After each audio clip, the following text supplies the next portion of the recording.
Vamos al punto en Diamante 23 junto a Gilberto González. Le saluda León Telandino y tenemos hoy un invitado muy especial, nada más y nada menos que el analista sabermétrico y colaborador de Diamante 23, miembro del Club 1111, Alfonso Hernández. ¿Cómo estás, Alfonso? ¿Qué tal, Leonte? Buenas noches. ¿Qué tal, Gilberto? ¿Qué tal? Un gusto estar aquí con ustedes esta noche. Esta semana, casualmente, escribiste un artículo muy interesante sobre el impacto de las nuevas reglas en el béisbol de Grandes Ligas. Y eso es lo que vamos a conversar contigo en el programa de hoy, porque básicamente tras la implementación de nuevas reglas, limitación de formaciones defensivas, las bases más grandes, el reloj para recortar el tiempo entre el lanzamiento, podemos sacar conclusiones tras el final de la primera mitad. Reglas que son muy criticadas desde el principio, su implementación por parte de los peloteros, fanáticos, prensa, etcétera. Y básicamente tenemos que solamente Grandes Ligas las defiende. Solamente hay una defensa por parte de Grandes Ligas, pero esta semana Alfonso publicó en diamante23.com la comparación de datos entre 2022 y 2023 y tiene una idea clara del impacto que tienen todas estas reglas. Para el contexto de ustedes, vayan a diamante23.com y pueden disfrutar, pueden leer con detalles de este interesante análisis estadístico y su contexto y su interpretación que nos da nuestro amigo Alfonso, que nos acompaña hoy desde Bogotá, Colombia. Alfonso, primero, obviamente, voy contigo. ¿Quién tiene la razón en esto? ¿Grandes Ligas al final tiene la razón en cuanto a defender que los cambios de reglas y la implementación de las nuevas reglas realmente es algo positivo para el béisbol? Sí, mira, Leonte, este es un término que bien lo dijiste, ¿no? Se maneja ahorita y lo quise colocar en contexto con estadística. Porque nosotros podemos decir de repente en una esquina, tomando una cerveza, hablando entre amigos, los que nos gusta el béisbol y decir, no, a mí me parece que esto debe ser de esta manera o es de esta otra y a mí no me ha parecido. Y los pareceres a veces son muy subjetivos porque uno quiere ver y uno necesita ver o a lo mejor argumentar lo que uno quiere. En el tema de la estadística, yo lo que me puse fue de curioso. Afortunadamente hoy día hay herramientas como Baseball Reference donde nos permite meternos, escudriñar, revisar estadísticas, revisar datos. Y lo que quise fue hacer una validación, bueno, ¿qué tanto han afectado las reglas, no? Y una de las reglas que faltó, de las que comentaste, tanto de esas tres que nombraste, y faltó también la limitación que existe para los lanzadores de lanzar hacia las bases, ¿no? Tienen hasta 3 lanzamientos nada más.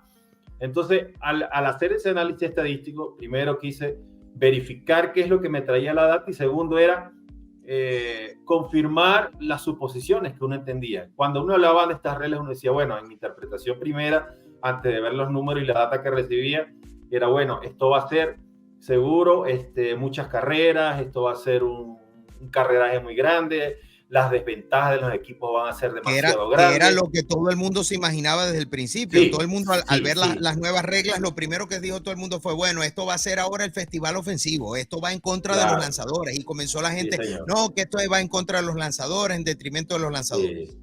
Sí, había una estadística que ya se sabía, era manejable porque tenía un histórico, era lo que había ocurrido en las ligas menores. MLB no colocó esto en práctica dentro de Grandes Ligas, porque yo lo había probado en ligas menores. Ya el tema de la reducción del tiempo de los juegos, ya eso estaba aprobado. Se sabía que iba a ocurrir.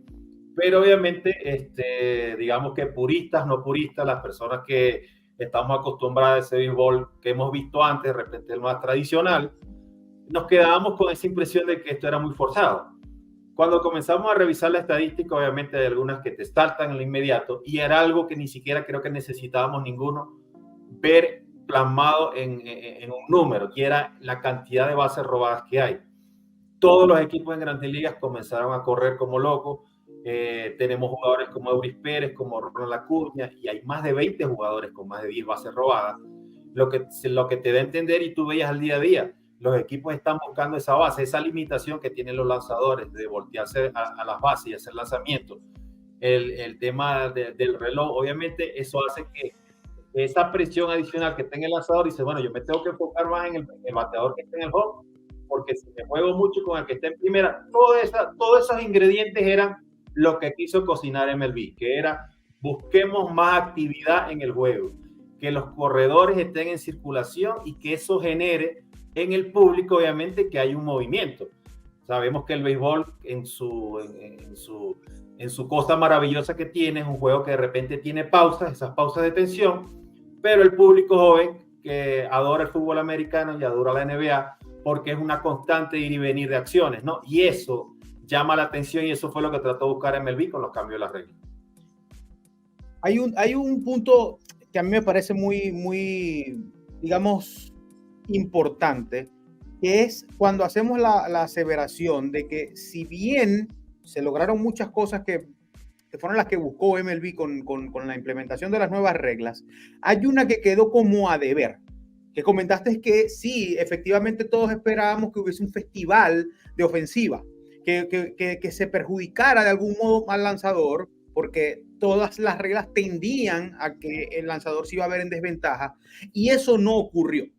Eso no ocurrió, y de algún modo yo siento que eso de alguna manera trastoca un poco los planes de la idea general de MLB, de ver ese movimiento constante en las bases, porque no creció esa parte de envasarse con el sencillo. Y entonces, en este punto, yo no sé si es que no funcionó, o mejor dicho, no sucedió durante la primera mitad de la temporada, pero sí es algo que quizás progresivamente sí vaya a suceder como realmente era la intención de las Grandes Ligas. Sí, y es una interpretación que uno puede hacer, Gilberto, nuevamente te repito, ¿no? Basado en de repente el béisbol que hemos visto antes.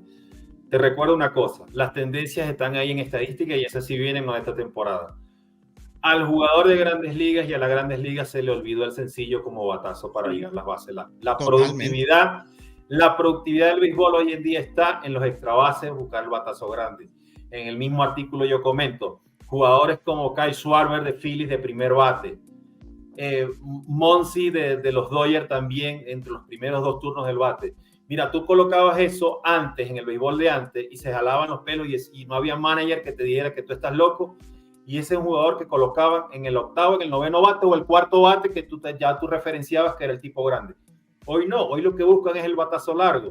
Les interesa todas esas estadísticas del barrel, todas esas estadísticas del hard contact, todo lo que buscan de el batazo fuerte es lo que prevalece. Y fíjate que contra eso la estrategia de un equipo no va a valer. En parte del comentario que yo hago en el artículo comento que las formaciones especiales era otro tema que uno pensaba que iba a incrementar, que eran los hits. Uno decía, nada, la formación especial va a dejar ese espacio y es lo lógico, sí aumentaron los hits, pero aumentaron muy poco. Pero sí, ¿qué aumentaron más? Los extra bases. Los extra bases. ¿Por qué? Porque habían también conexiones muy fuertes que te agarraba un segunda base casi al lado, casi era un outfield más. No sé si os queda esos batazos grandes. Sí. Y exactamente. Y hoy es un hit, pero incluso se puede convertir en doble porque de repente no está ese jugador de segundo y si el batazo es muy fuerte, ese batazo va a dar hasta la barda, hasta la pared y puedes conseguir el doblete. Fíjate que los dobles sí aumentaron. La estadística de los triples sí es algo que está completamente distorsionada. Aumentó mucho en una liga y en otra no. Pero ahí es donde puede decir que están esos huecos de la estadística que pueden dejar. Pero la referencia en cuanto al sencillo, Gilberto, es que el jugador de Grandes Ligas, si a veces cuando veíamos los juegos de béisbol antes y estaba la formación especial, mira, no faltaba uno que con quien tú estuvieras viendo el juego te decía, bueno, pero ¿por qué no busca el hueco? ¿Por qué no la dirige hacia allá? Si le están dando este espacio, ¿por qué no toca la bola? Y al jugador no le interesa tocar la bola. El jugador llegar a primera no es su prioridad. Ya esto tiene una explicación que creo que es bueno siempre recordarla, porque lo dio propio el negocio, lo dio propio los agentes, lo dieron propio los equipos, lo dieron propio los gerentes, y se fue armando un torbellino alrededor de el favor que trajeron los sabermétricos con la probabilidad, y es que los sabermétricos te dijeron, hermano, esto es muy sencillo, no tenemos que dar 3 o 4 hits para anotar una carrera, tratemos de hacer un solo contacto o 2, un par de extra bases para fabricar esa misma carrera. La tendencia y la probabilidad se probó y los gerentes y los equipos empezaron a facturar eso, a recompensar eso. Sí. Entonces le dijeron a los jugadores, hermano, olvídate de 200 hits, con 40 jonrones vas a hacer lo mismo que con 200 hits y yo voy a ser feliz, vos vas a ser feliz y todos vamos a ser felices. Entonces empezaron a pagar por el jonrón y convirtieron a la liga por unos 5 o 6 años en una liga de jonrón y ponche. Claro. Tal cual. Que tal cual. es lo que hoy MLB quiso como que echar para atrás. Por eso es que hoy un jugador como Luis Arraez tiene valor.